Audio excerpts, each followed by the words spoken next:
We are just hours away from a brand new school year for a lot of kids. Many others will begin school later in the week.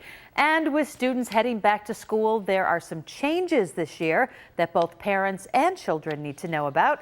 And Channel 2's Jeff Preval brings us up to speed. You can almost hear the cheering from those parents too, Jeff. Yeah, and probably a lot of groans from those kids. Probably, yeah. But, it's probably a mixed bag, right? Some kids really do like going back to school, probably taking one last peek at some of those new clothes or shoes that they got during the summertime.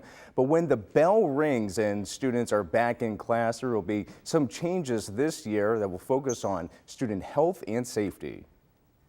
Vaping is an epidemic in the eyes of some school leaders, and because of this, districts are installing sensors called halo devices to pick up the smoke from vaping. So far, we've heard from Maryvale and Salamanca schools using this technology. As soon as it detects a vape, we are notified. The camera system then identifies that camera, which is located outside of the restroom, and we're immediately recording who comes in and out of that particular restroom. Before the end of last school year, Governor Cuomo signed into law legislation removing non-medical exemptions from school vaccination requirements. A major reason for the change, according to the state health department, large outbreaks of measles in the state.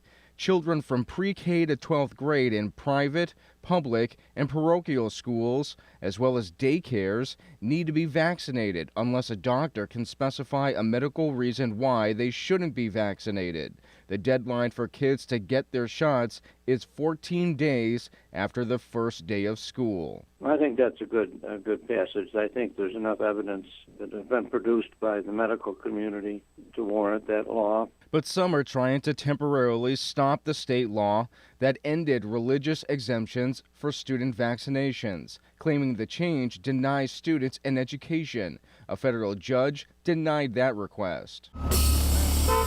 Schools across New York State are now allowed to install cameras on school bus stop arms as a way to crack down on drivers who go around buses with their lights flashing. School leaders in Springville tell us they will look at getting cameras on stop arms later this year.